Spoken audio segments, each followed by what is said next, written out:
একটু ভাবুন তো, বয়স 30 পেরোতে না পেরোতেই যদি চুলে রূপোলি রেখা উকি দিতে শুরু করে কেমন লাগে। আজকের এই বিশ্লেষণে আপনাদের স্বাগত। আজ আমরা কথা বলবো এই অকালপক্কতা বা ডাক্তারি ভাষায় যাকে ক্যানিটিস বলা হয় সেটা নিয়ে। আমরা শুধু এর পেছনের বিজ্ঞানটাই বুঝবো না, বরং একদম প্রাকৃতিক উপায়ে মানে হোলিস্টিক অ্যাপ্রোচ দিয়ে কিভাবে এর মোকাবিলা করা যায় সেটাও আজ বিস্তারিতভাবে জানব। এখন প্রশ্ন হলো, হঠাৎ করে আমাদের চুলের এই সুন্দর স্বাভাবিক কালো বা সোনালি রংটা কোথায় হারিয়ে যায়? দেখুন, আমাদের চুলের গোড়ায় লুকিয়ে আছে মেলানোসাইট নামের কিছু ম্যাজিক কোষ। এরাই মূলত ইওমেলানিন আর ফিওমেলানিন তৈরি করে চুলের রং যোগায়। কিন্তু মজার বা বলতে পারেন দুঃখের বিষয় হলো, প্রাকৃতিকভাবে 7 থেকে 15টা সাইকেল বা চক্র পার হওয়ার পর এই কোষগুলো যখন কাজ করা বন্ধ করে দেয় বা ক্লান্ত হয়ে পড়ে, ঠিক তখনই আমাদের চুল অকালে সাদা হতে শুরু করে। বিষয়টা ভাবলেই অবাক লাগে, তাই না? তাহলে চলুন আজকের আলোচনার মূল বিষয়গুলো এক নজরে দেখে নেওয়া যাক। প্রথমে আমরা জানব চুল কেন অকালে পাকে, তারপর দেখব কারি পাতা ও নারকেল তেলের ম্যাজিক, আমলকির জাদুকরী ক্ষমতা, আমাদের রোজকার ডায়েট ও যোগব্যায়ামের ভূমিকা, এবং সবশেষে আপনাদের জন্য থাকছে একটি কমপ্লিট সাপ্তাহিক রুটিন বা শিডিউল। তো শুরু করা যাক আমাদের প্রথম সেকশন দিয়ে, কেন চুল আসলে অকালে পেকে যায়। অনেকেই ভাবেন এটা হয়তো শুধু বংশগতির দোষ। হ্যাঁ, জেনেটিক্স তো একটা বড় কারণ বটেই, তবে সবচেয়ে বড় কালপ্রিট কিন্তু পুষ্টিহীনতা। সত্যি বলতে, শরীরে ভিটামিন বি12 এবং কপারের অভাব হলে মেলানিন উৎপাদন মারাত্মকভাবে ধাক্কা খায়। আর এর সাথে যদি যোগ হয় মানসিক চাপ বা স্ট্রেস, তাহলে তো কথাই নেই। স্ট্রেস হরমোন যেমন কর্টিসল যখন আমাদের শরীরে নিঃসৃত হয়, তখন তা ওই মেলানোসাইট কোষগুলোকে চুলের গোড়া থেকে আক্ষরিক অর্থেই দূরে ঠেলে সরিয়ে দেয়। এর ফলে খুব দ্রুত চুল পেকে যায়। পাশাপাশি থাইরয়েডের সমস্যা, কেমিক্যাল আর অতিরিক্ত দূষণও কিন্তু সমানভাবে দায়ী। এবার চলে আসছি আমাদের দ্বিতীয় সেকশনে, প্রাকৃতিক উপায়ে হারানো রং ফেরানোর দারুণ একটা উপায়, কারি পাতা আর নারকেল তেল। এই টনিকটা তৈরি করা কিন্তু একদম জলের মতো সোজা।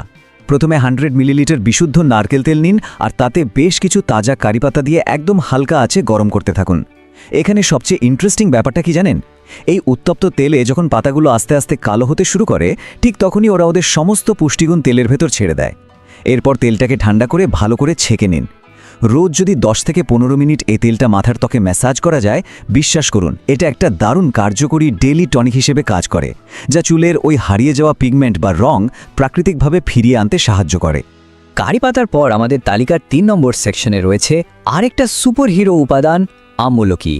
আমলকি বা ইন্ডিয়ান গুজবেরি যে চুলের স্বাস্থ্যের জন্য কতটা উপকারী সেটা আমরা সবাই কম বেশি জানি। এটি আসলে ভিটামিন সি আর অ্যান্টিঅক্সিডেন্টের আস্ত একটা পাওয়ার হাউস, আর এই উপাদানগুলোই সরাসরি মেলানিন উৎপাদনে সাহায্য করে। এখন কথা হলো, এটা ব্যবহার করবেন কিভাবে? আপনি চাইলে সরাসরি আমলকি খেতে পারেন, অথবা এর একটা ঘন পেস্ট বা তেল তৈরি করে সপ্তাহে অন্তত একবার 30 মিনিটের জন্য চুলে লাগিয়ে রাখতে পারেন। ওই যে পিগমেন্ট তৈরি করা কোষগুলোর কথা বলেছিলাম না, আমলকি সেগুলোকে আবার জাগিয়ে তুলতে দারুণ কাজ করে। বাইরের পরিচর্যা তো হলো, কিন্তু ভেতর থেকে সুস্থ না হলে কি আর পুরো ফল পাওয়া যায়? তাই আমাদের 4 নম্বর সেকশনে থাকছে খাদ্য ও যোগব্যায়ামের মাধ্যমে শরীরের ভেতরের পরিবর্তন। আমাদের শরীরের এই যে পুষ্টির শূন্যতা বা ঘাটতি তৈরি হচ্ছে, সেটা পূরণ করার জন্য রোজকার ডায়েটে একটু নজর দেওয়া খুব দরকার। খুব দামি কিছু নয়, আমাদের প্রতিদিনের সাধারণ খাবারগুলোই কিন্তু যথেষ্ট। যেমন ধরুন, ভিটামিন বি12 জন্য ডিম, সামুদ্রিক মাছ আর দুধ। অন্যদিকে কপার এবং আয়রনের জন্য খাদ্য তালিকায় রাখুন প্রচুর পরিমাণে সবুজ শাকসবজি আর বাদাম। এই সহজ খাবারগুলোই সরাসরি আমাদের শরীরে কপার আর ভিটামিন বি12 ঘাটতি মেটায়, যা চুলের কালো রং ধরে রাখতে একেবারে অপরিহার্য। আর ডায়েটের পাশাপাশি যদি একটু যোগ ব্যায়াম করা যায়, তাহলে তো সোনায় সোহাগা। বিশেষ করে সর্বাঙ্গাসন নামের এই চমৎকার আসনটা।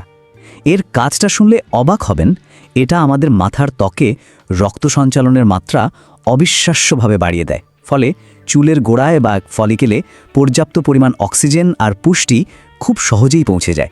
প্রতিদিন মাত্র 30 সেকেন্ড থেকে 1 মিনিট যদি এই আসনটা করতে পারেন, এটা ভেতর থেকে আপনার স্ক্যাল্পকে পুষ্টি যোগাবে আর চুল পাকার এই দ্রুত প্রক্রিয়াটাকে প্রাকৃতিকভাবে অনেকটাই ধীর করে দেবে। এতক্ষণ তো অনেক কিছুই জানলাম, কিন্তু এগুলো মনে রাখবো কিভাবে, তাই না? চলুন সেকশন 5-এ আমরা এই সবগুলোকে মিলিয়ে একটা খুব সহজ স্টেপ বাই স্টেপ সাপ্তাহিক রুটিন তৈরি করে ফেলি। এই রুটিনটা আপনার রোজকার জীবনের সাথে খুব সহজেই মিশে যাবে। যেমন ধরুন, প্রতিদিনের কাজ হবে সর্বাঙ্গাসন প্র্যাকটিস করা আর পুষ্টিকর ডায়েট মেনে চলা। তারপর প্রতিদিন রাতে ঘুমোতে যাওয়ার আগে ওই যে কারি পাতা আর নারকেল তেলের টনিকটা বানালাম, সেটা দিয়ে একটু ম্যাসেজ করা। আর সপ্তাহে মাত্র একটা দিন বের করে 30 মিনিটের জন্য আমলকির পেস্ট বা হেয়ার মাস্কটা লাগিয়ে নেওয়া। দেখুন কিভাবে ভেষজ তেল, আমলকি আর রোজকার একটুখানি ব্যায়াম পুরো সপ্তাহের রুটিনে একদম পারফেক্টলি সেট হয়ে গেল। এই প্রসঙ্গে প্রখ্যাত যোগগুরু ডক্টর হংসা ঝির একটা অসাধারণ উক্তি আপনাদের সাথে শেয়ার না করলেই নয়। তিনি বলেছেন, আমি কোনো কেমিক্যাল ব্যবহার করি না, কারণ আমি বার্ধক্যকে স্বাভাবিকভাবে গ্রহণ করতে শিখেছি।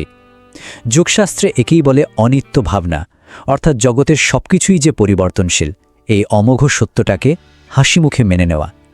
সত্যি বলতে কি, আমাদের আসল সৌন্দর্য তো কোনো কেমিক্যালে নেই, বরং সেটা লুকিয়ে আছে আমাদের একটা প্রশান্ত, সুস্থ আর আনন্দময় মনের ভেতরেই। তাহলে আজকের এই আলোচনা শেষে আপনাদের কাছে আমার একটা প্রশ্ন রইল। আমাদের এই অসম্ভব ব্যস্ত আধুনিক জীবনে প্রকৃতির এই সুন্দর ছন্দগুলোকে আমরা কিভাবে নিজেদের রুটিনে আরেকটু বেশি করে জায়গা করে দিতে পারি? প্রাকৃতিক উপায়ে সুস্থ থাকার এই হোলিস্টিক জার্নিটা কিন্তু দারুণ। আর হ্যাঁ, আপনাদের নিজেদের পরিবারে যদি এমন কোনো ট্র্যাডিশনাল বা ভেষজ টোটকা জানা থাকে, তাহলে অবশ্যই নিচে কমেন্ট করে আমাদের জানান। চলুন শেখার এই সুন্দর যাত্রাটা একসাথেই চালিয়ে যাই। ভালো থাকবেন।